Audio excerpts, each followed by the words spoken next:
시청자 여러분 안녕하십니까? BTV 대구 뉴스입니다. 첫 소식입니다. 대구 상인동 가스 폭발 사고가 발생한 지 30주기를 맞이했습니다. 유족들은 오늘도 위령탑을 찾아 희생자들을 추모하며 그들의 넋을 기렸습니다. 보도에 천혜열 기자입니다. 101명의 소중한 생명을 앗아간 대구 상인동 가스 폭발 사고가 발생한 지 30주기를 맞이했습니다. 유족들은 올해도 변함없이 위령탑을 찾아 참사로 희생된 가족들의 넋을 기렸습니다. 긴 세월을 말해주듯 이제는 추도식에 참석한 유족들도 30명 남짓에 불과했습니다. 지팡이를 손에 쥔 할아버지, 백발의 할머니로 모습이 바뀌었지만 가족을 잃은 슬픔은 30년 전 그때 그대로입니다. 고령의 유족들은 외국 간 아들의 방을 청소하는 심정으로 위령탑 주변에 쓰레기도 줍고 풀도 뽑았다면서 그동안의 서러움을 털어내기도 했습니다. 30년이 지나도 연락이 없어서 이제 우리가 가야 하는 게 더 빠를 것 같기도 하고 그렇습니다.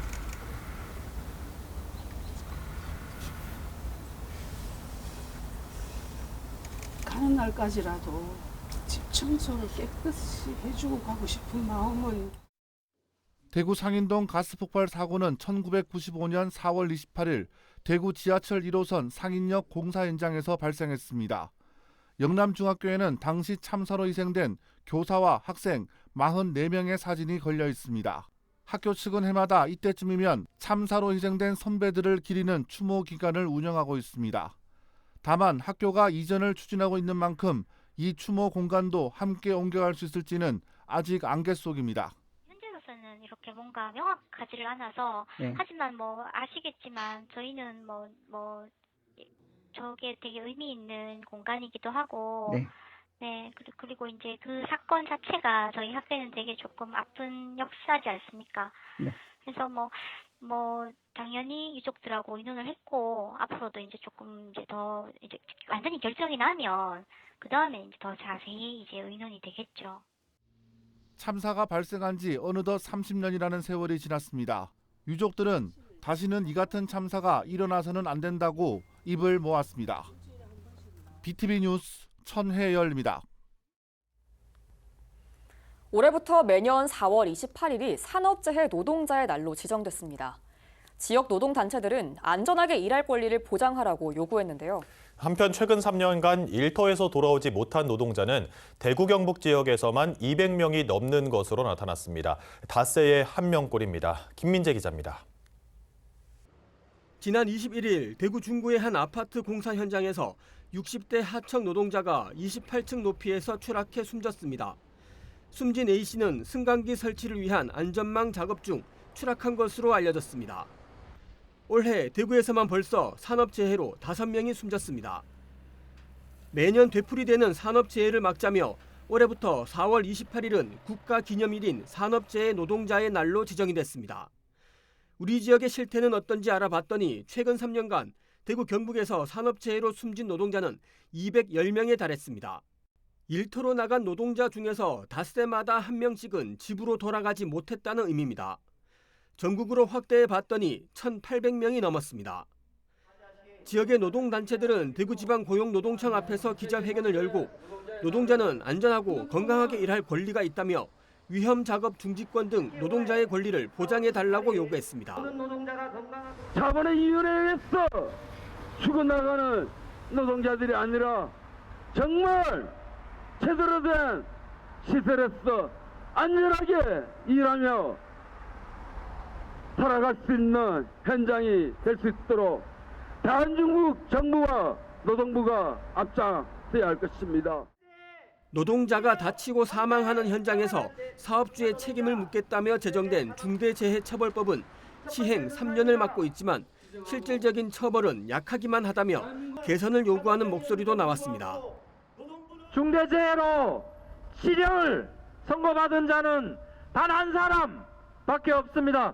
그만큼 법원이 쓰되 처벌이 약하다는 뜻입니다. 형식적으로 중대재해를 들먹이면서 처벌하는 신용만 하지 실질적으로 법을 엄격하게 적용시켜서 처벌할 의지가 없다는 것입니다.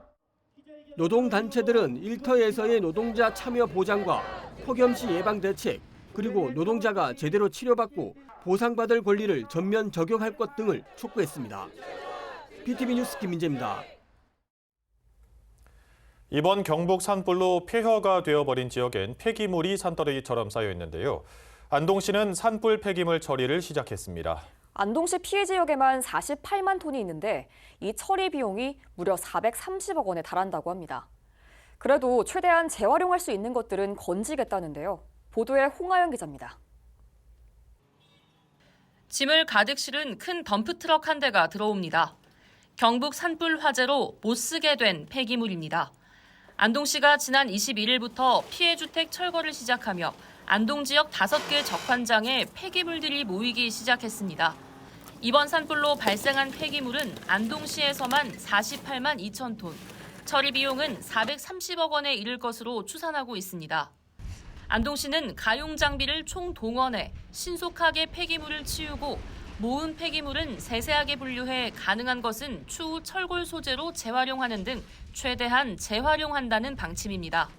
계획상으로는 저희들이 4월 말까지 철거 사업과 폐기물 처리 사업을 순조롭게 하려고 하는데 사실 현장에서는 한 5월 초경에 이루어질 것 같습니다. 그래 되면 저희들도 폐기물은 그에 맞춰 갖고 5월 말 정도에 처리를 다 하고. 일상 회복을 위해 산불 폐기물이 처리되고 있지만 주민들 마음이 편치만은 않습니다. 30년 넘게 살았던 집이 타버리며 추억도 다 타버렸고 이대로 철거되면 최근 세상을 떠난 어머니의 흔적을 이곳에서 아예 볼 수 없다며 안타까워하는 이도 있습니다. 보상을 떠나서 이거는 내 어릴 적 정이 다 들고 했던 땅인데 집인데 그게 제일 아쉽고 좀 마음이 많이 허전하죠. 새로 집을 지은들 그 정이 나겠어요? 안 나죠. 삶의 세월이 담긴 집과 추억이 담긴 물건들은 산불로 철거 대상과 폐기물이 됐고 주민들은 눈물을 글썽이며 정들었던 터전을 보내고 있습니다.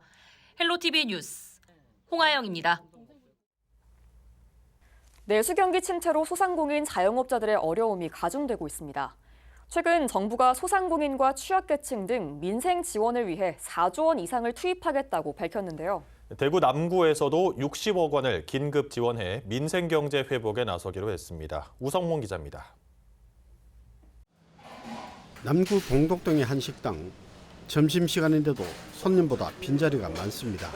보시는 것과 같이 요즘 장사가 잘 안 됩니다. 어쩔 수 없이 수년간 가족처럼 지내던 직원들도 다 내보내고 지금 마음이 갑갑합니다. 정부가 최근 소상공인과 취약계층 지원에 4조 원 이상 투입하겠다고 밝힌 데 이어 남구청에서도 60억 원을 긴급 투입해 30여 개의 민생경제 종합지원사업을 추진합니다. 이 예산 투입은 이 금액, 즉 숫자가 중요한 것이 아니고 현장에서 이 체감이 되는 실효성 있는 정책이 필요하다고 생각합니다. 그래서 남구 소상공인들께서 생존은 물론이고 새롭게 도약할 수 있는 마중물이 될 수 있도록 현장 밀착형 이 민생경제 지원 사업을 추진하고 또 지원 효과도 지속될 수 있도록 민생 현장 상황을 꼼꼼하게 살피도록 하겠습니다. 남구는 고금리 대출 기조로 경영자금 확보에 어려움을 겪고 있는 소상공인을 위해 지난 2023년 30억 원의 소상공인 경영안정자금 지원 사업을 추진했습니다. 이를 통해 대출 금리 중 1.5%를 지원하고 있는데 올해 추가로 30억 원 대출을 진행하고 대출 이자 중 2%를 지원할 예정입니다. 여기에 청년 창업 지원금 10억 원, 인구 감소 지역 기업 지원 특례부 중 1억 8천만 원도 지원합니다. 골목 상권 활성화를 위해서는 전통시장처럼 온누리 상품권 사용과 정부 공모 사업이 가능한 골목형 상점가를 대구에서 가장 많은 8곳을 지정했습니다. 외식업 지원을 위한 사업도 10여 개 항목에 달합니다. 청년 외식업주의 위생등급 컨설팅 지원, 배달 음식점 주방 환경 개선, 영세 외식업소 위생용품 지원, 위생등급 지정업소와 안심식당 지정업소 지원 등이 대표적입니다. 우수 식재료 소비약대 기반 조성 지원, 어린이 식품안전 관련업소 물품 지원, 식품진흥기금 융자 지원에도 나섭니다. 맞춤형 온라인 스마트 홍보 마케팅 지원, 경영혁신 외식 서비스 지원, 풍수해 및 지진재해 보험사업, 소상공인 마음돌봄 서비스 지원도 시행합니다. 이 밖에 구청 공식 SNS를 통한 맛집 홍보, 소상공인을 위한 찾아가는 세무상담실 운영, 체납자 처분유예 완화 등 비예산 부문에서도 다양한 지원 사업을 펼칩니다. BTV 뉴스 우성문입니다. 올해 전국체전은 부산에서 열립니다. 오는 10월 다양한 종목과 선수들이 참가하는데요. 올해는 선수단 규모가 역대 최대입니다. 박재한 기자가 정리했습니다. 오는 10월 부산에서 개최되는 제106회 전국체육대회는 48개 정식 종목과 2개 시범 종목 등 모두 50개 종목으로 치러집니다. 시범 종목은 족구와 주짓수입니다. 올해 체전은 25년 만에 부산으로 돌아온 만큼 선수단 규모도 역대 최대로 꾸려집니다.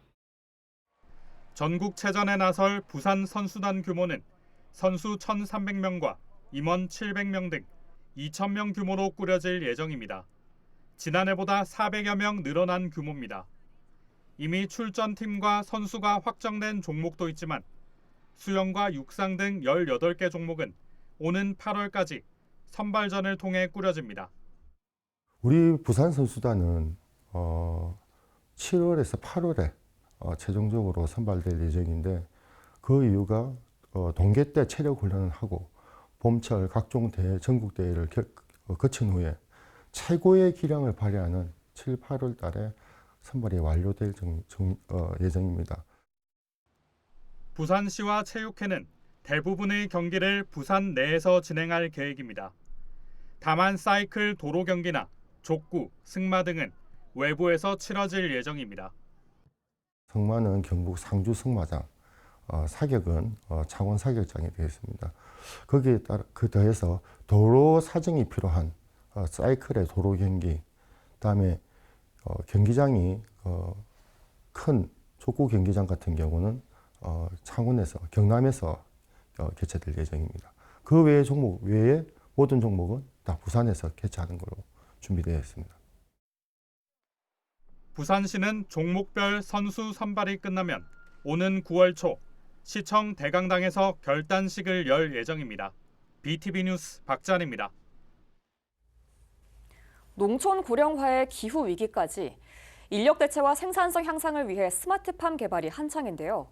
그 중심에는 로봇이 있습니다. 지금까지 스마트팜에서는 로봇이 사람의 일을 일부 도와주는 데 그쳤다면 앞으로는 사람이 없어도 로봇끼리도 농사가 가능해질 전망입니다. 엄상현 기자가 취재했습니다. 수확이 한창인 한 토마토 하우스. 토마토를 따고 보관 장소까지 밀어 운반하는 것까지 모두 사람의 힘으로 이루어집니다. 가득 찬 상자의 무게는 대략 45에서 50kg. 이렇게 무게가 많이 나가는 작물 농사는 지금처럼 고령화된 농촌에서는 여간 힘든 일이 아닙니다. 일단 여기 시골이라 사람 구하는 게 제일 힘들고요. 그리고 지금 외국인들 인건비가 지금 많이 올랐어요. 그래서 좀 농가에 많이 부담이 됩니다. 종류가 다른 세 대의 로봇이 일제히 토마토와 토마토 사이 레일을 따라 움직이기 시작합니다. 하우스 안에는 사람 한 명과 세 대 로봇만이 있습니다. 이 로봇은 토마토의 익힘 정도를 파악하는 모니터링 로봇. 다른 이 로봇은 수확하는 농부를 스스로 따라다니며 일손을 덜어줍니다. 인체 해로운 농약 살포 작업은 이 방제 로봇이 맡습니다. 하우스 안을 알아서 움직이는 로봇들의 정보는 관제 시스템 화면에 그대로 나타납니다.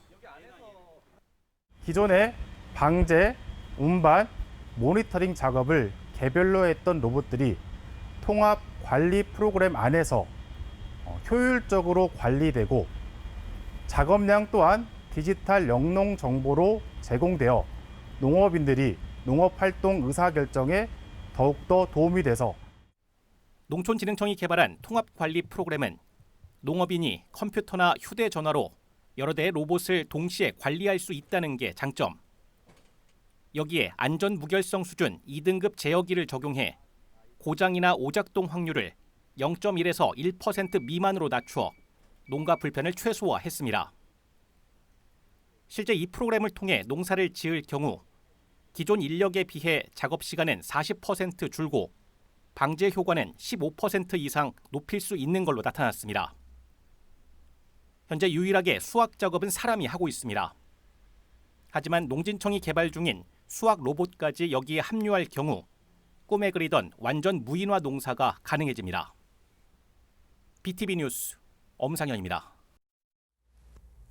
각 당의 대선 후보가 경선을 통해 정해지고 있는데요. 대구시는 대선 후보들에게 전달할 대선 지역 공약에 도시철도 순환선 구축을 포함했습니다. 현재 2035년까지 새로운 도시철도망을 구축하기 위한 연구 용역을 진행 중인데 올 상반기 중에는 초안이 나올 전망입니다. 김민재 기자가 보도합니다. 대구시는 대선 후보들에게 전달할 지역 공약 20여 개를 선정하는 작업을 하고 있습니다. 김정기 대구시장 권한대행은 대구시의회 시정질문에 나와 도시철도 순환선 건립이 지역 공약에 포함됐다고 공식적으로 밝혔습니다. 대구 5호선 우리 순환선 부분은 우리 도시철도망을 완성한다는 그런 의미로서 본사업이 조속히 추진될 수 있도록 시도 추진하고 있는 상황입니다. 5호선 순환선 부분도 대선 공약에 들어 있습니다. 예타 면제를 좀 추진하려고 하고 있습니다. 예타 면제가 돼야 될 것 같아요.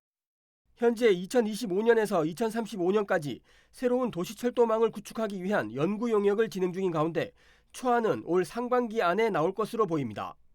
대구시는 초안이 나오면 주민공청회 등을 거쳐 최종안을 도출한다는 계획입니다. 용역에는 도시철도의 노선과 차량의 기종 등이 담겨져 있습니다.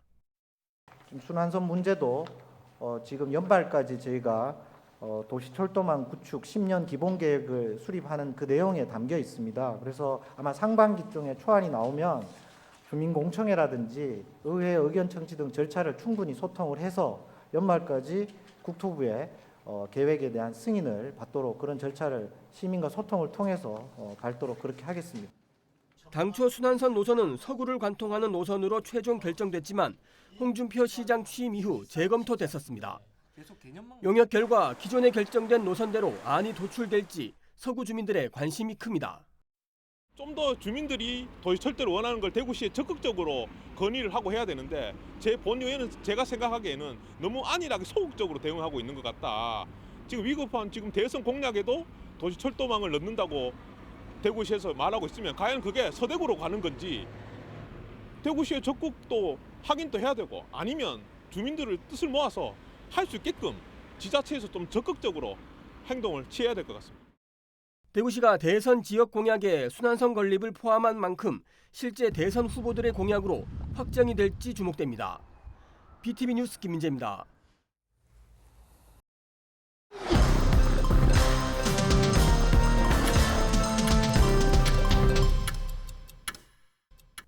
최근 사회 문제로 대두되고 있는 스마트폰 과의존 및 사이버 도박 등 문제에 대한 실태를 점검하고 해법을 논의하기 위한 간담회가 대구시 의회에서 열렸습니다. 간담회는 대구 도박 문제 예방 치유센터와 교육청 등 10개 유관기관들이 모인 가운데 열렸습니다. 간담회에서 대구 행복지능사회서비스원은 온라인 공간에서의 대구 지역 청소년 보호 방안에 대해 그리고 대구 스마트 쉼센터에서는 현재 청소년들의 스마트폰 과의존과 사이버 도박의 실태에 대해 주제 발표를 했습니다. 유관기관들은 오는 6월 제4차 심포지엄을 열고 해결 방안을 모색하는 자리를 만들 예정입니다. 달서구 선돌공원과 선돌마당공원을 연결하는 선돌보도교가 준동됐습니다. 폭 3m, 길이 37m 규모의 경관 보도교는 선돌마당공원의 입석 1호와 선돌공원의 입석 3호를 형상화하고 있습니다. 단순한 이동 통로를 넘어 입석을 지나 선사시대로 향한다는 스토리텔링 요소를 더해 조성한 것으로 알려졌습니다. 달서구는 선돌보도교가 새로운 테마 관광지이자 랜드마크로 주목받을 것으로 기대하고 있습니다.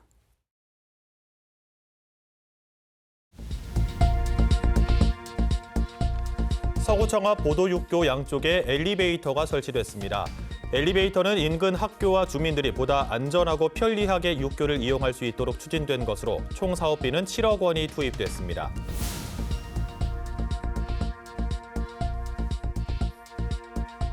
중구청이 성내 1동과 청라 국민체육센터 등 8곳에 투명 페트병 무인 회수기를 추가 설치했습니다. 무인 회수기는 페트병 한 개당 10포인트를 적립해 총 3,000포인트 이상을 모으면 현금으로 환전할 수 있는 기기입니다.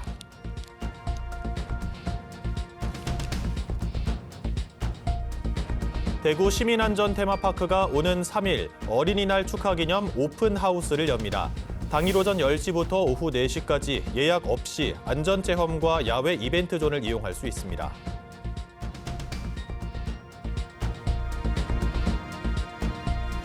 달서구리 볼리도서관이 다음 달 17일 보호자 게임 리터러시 특강을 열기로 하고 수강생을 모집합니다.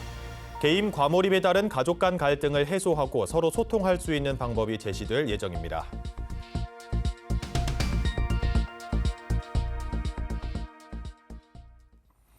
이상으로 뉴스를 마칩니다. 저희는 시청자에게 힘이 되는 소식으로 다시 찾아뵙겠습니다.